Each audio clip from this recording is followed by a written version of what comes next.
Sebelumnya, Saudara, Presiden Prabowo Subianto menghadiri Indonesia Brasil Business Forum yang digelar di Copacabana Palace, Rio de Janeiro, Brasil. Dalam forum itu, Presiden Prabowo turut menekankan program makan bergizi gratis sebagai prioritas pemerintahannya.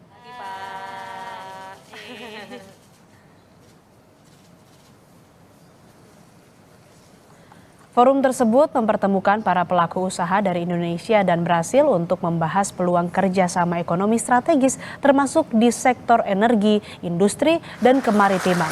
Dalam sambutannya, Presiden Prabowo menyoroti banyaknya kesamaan antara Indonesia dan Brasil, mulai dari sumber daya alam ataupun visi strategis untuk masa depan.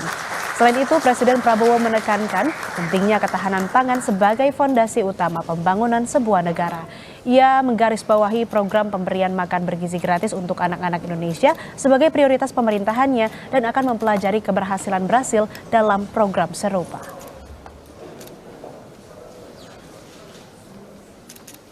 So that's another of my strategic program, free meal to every child of Indonesia.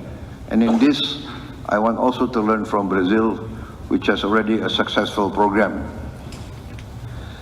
So I have asked my team to arrange with your ambassador to Indonesia. We want to send a team to study this, the Brazilian meal program for the school children.